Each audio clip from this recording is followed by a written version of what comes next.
Welcome back to CAISTROLOGY, and if you're new here, welcome. My name is Cailin, and today I'm going to be doing your April 2021 horoscope. Make sure you watch for your ascendant, sun and moon sign, and if you only have time to watch one today, I recommend that you watch your ascendant sign horoscope. On CAISTROLOGY, I also do tarot pick-a-card readings, tarot monthly predictions, and just a bit of housekeeping for today. There won't be any monthly tarot predictions for April 2021, but I will let you guys know when that will be returning. Without further ado, enjoy your April 2021 horoscope. Hi Scorpio, Sun, Moon and Risings. Welcome to your April 2021 horoscope. The month starts off with Mercury entering the sign of Aries on the 4th of April. With Mercury transiting your 6th house, you can be quite busy at this time in the workplace with your job, and also you might be thinking a lot about your diet, how you're eating, what your exercise regime is like, and you might be wanting to start implementing a new course of action there. On the 10th of April, Mars in Gemini in your 8th house will be squaring Neptune in Pisces in your 5th house. Mars is your ruling planet, Scorpio, so with this particular transit, you will feel it a lot more than the other signs in the zodiac, bar Aries of course. But with this transit, which will only last a day or so, you may just feel like you are creatively blocked because the 8th house represents our psychological self, and it can show issues in our inner psyche. And with the square to the 5th house, which is your creativity, you may just be feeling like you can't access your creativity at this time. And for some of you, if you have children, you may be feeling like you just don't understand your child and their actions. This is especially for your firstborn child, but doesn't necessarily have to be.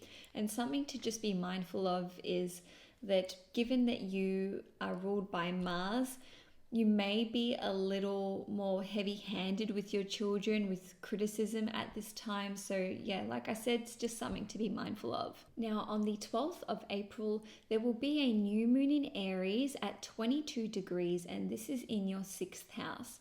It's actually sextiling your ruling planet Mars in Gemini in your 8th house, which means that this new moon will have a positive impact on your emotional health and well-being. It can also impact your intimate life with your partner. It can also boost your mutual resources with your partner, or even money that you make from your clients. So new moons always indicate a new beginning or a new chapter starting in our lives. Now, given that it's in your 6th house, this could be a new job, which impacts obviously your daily routine and the money that you earn and put towards your mutual resources. Perhaps your job that you were in previously was being a real drain on your inner reserves and really getting you down and weighing heavily on your emotional security in your emotional life. So this can impact your relationship positively, as I've mentioned.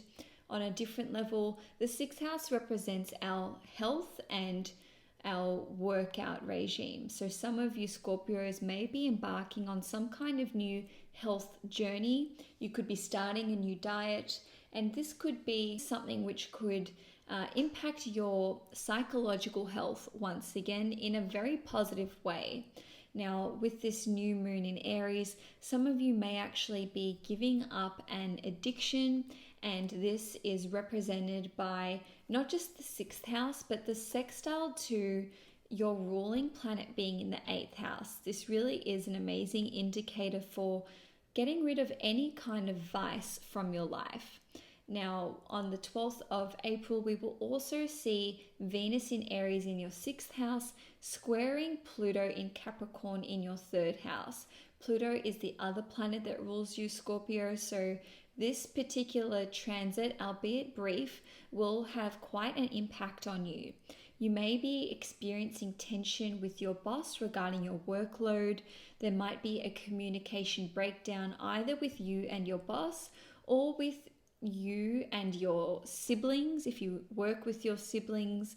And on a different level, if you have people that work for you there can be some kind of tension or once again a communication breakdown there.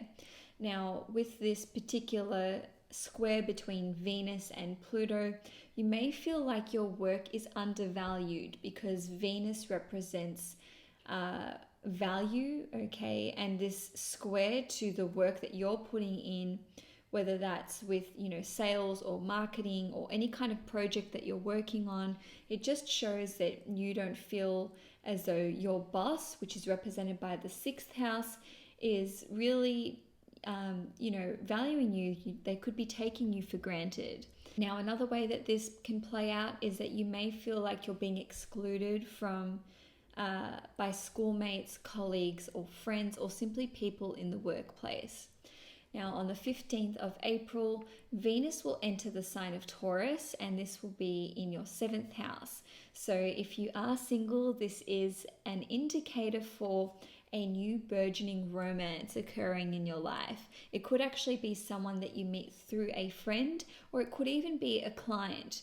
Now, if you're already in a relationship with Venus in your 7th house, this is really just bolstering that romantic atmosphere with your partner, so you can certainly be enjoying your relationship. And on a different level and on more of a material level, the two of you could actually be investing in something together. On the 19th of April, Mercury will enter Taurus, and then the next day the Sun will enter Taurus. So both of these planets will be joining Venus in your 7th house. And with all of these planets in the 7th house, if you are in a relationship currently, your partner may experience some kind of big win in their life. They may just be feeling more attractive at this time. They could be in high demand from friends and clients and at work, and the spotlight could be on them. On a different level, you could be very focused on your one-on-one client relationships at this time. So it's sort of like a 4-week period. 4 weeks with the Sun in Taurus, couple weeks with Mercury, and 3 weeks with Venus. But nonetheless, this is really a big focus for you on all of your one-on-one relationships, whether they are romantic or business. On the 23rd of April, Mars, which is your ruling planet, will be entering the sign of Cancer, and this is in your 9th house. Mars will spend about 7 weeks in your 9th house. It'll be there until the 11th of June, and it's actually been over 2 years since the last time Mars was in your 9th house. Now, given that your ruling planet represents you, this is essentially showing what you are going to be doing over the next 2 months, and that is indicated by a lot of involvement and effort put towards your education. You could be studying like a master's program, or you might want to start putting steps towards furthering your education. Even if you're not currently studying, this could be something that you decide that you want to suddenly initiate, and it could be something to do with becoming a teacher on a different level. Okay, you could feel like you have now mastered some area of your life. You could be an expert in one way or another, and you could decide that you are ready to actually teach this to other people. Now, you might be interested in traveling abroad because the 9th house rules foreign travel. So you could be planning some kind of big trip, putting an itinerary together and doing all the research. Or you could actually be researching how you can facilitate a relocation to move abroad and live in a foreign country. The 9th house also rules your world beliefs, whether that's religious, spiritual, agnostic. You could be an atheist. In any case, there will be an enormous focus for you on your outlook in life, and you could actually be putting some plans into motion for what you want your future to look like, because the 9th house represents prophecy, it represents our optimism, and it represents our higher wisdom. So all of these topics could be coming up for you over the next couple of months, Scorpio. Just remember that this is a general reading, so some of those things may apply Other things may not, or it could just be like a mishmash of all of those topics together.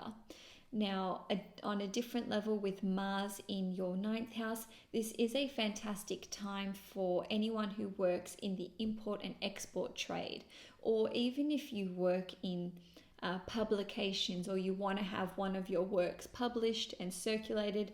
This is going to be a great time for you to do so. And that is especially the case if Cancer happens to be your midheaven. That won't be for everyone, but you can easily check that out on sites like astro.com. Now, on the 23rd of April, Venus will be conjunct Uranus in Taurus, and this will be in your 7th house, and the 7th house represents partnerships and marriage. So with this particular transit, a sudden romance can occur, and they might actually be from a foreign country. And the reason for that is Venus rules your 12th house. Your 12th house is in Libra, while the 7th house is obviously Taurus. So this new romance could be with someone from a foreign country, or it could be you meeting them if you are currently living or traveling abroad.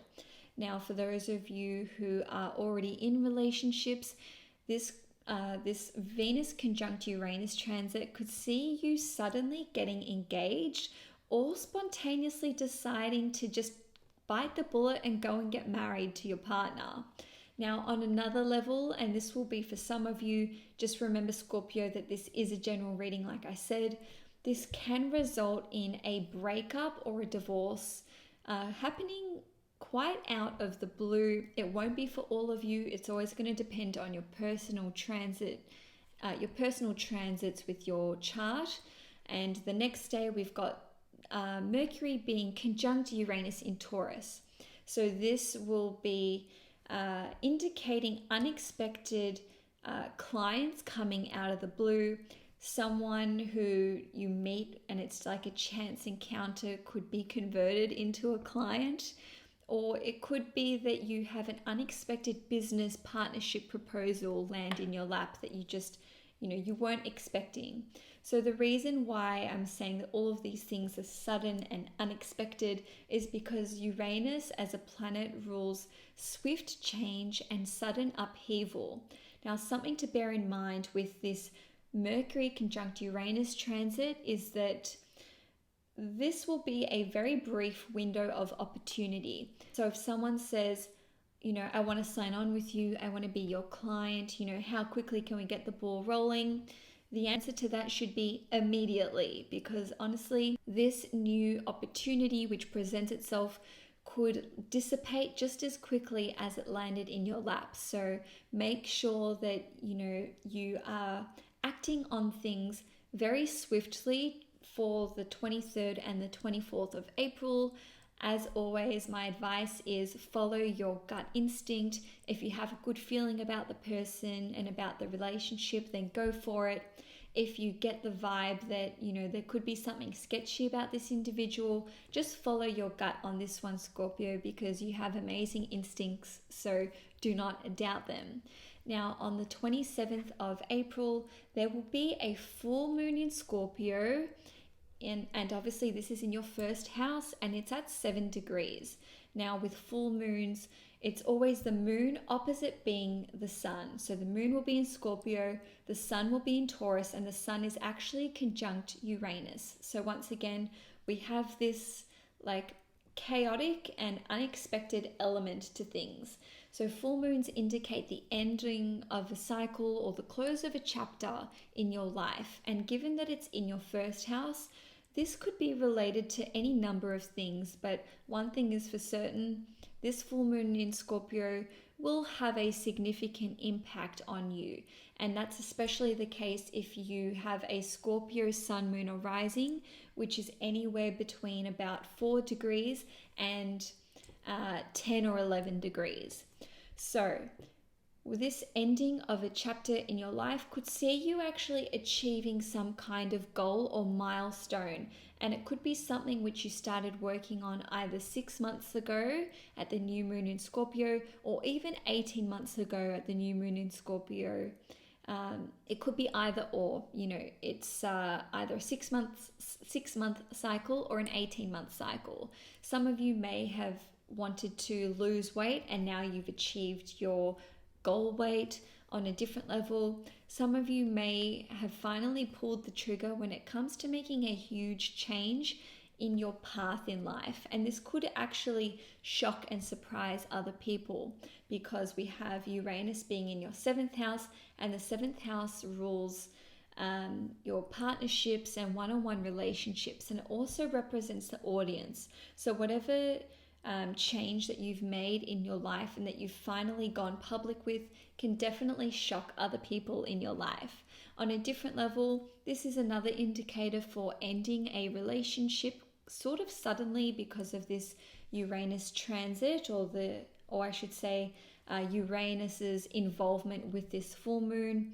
On a different level though, this could actually see the end of some kind of living arrangement that you were in. And that's because the moon represents where you live, and Uranus is actually the ruler of your 4th house, and the 4th house rules your home life and where you live as well. So some of you may be selling a property at this time. You could have tied up loose ends with a lease, or even be relocating back home or to another country. Once again, there is some kind of shock factor that's involved with this full moon.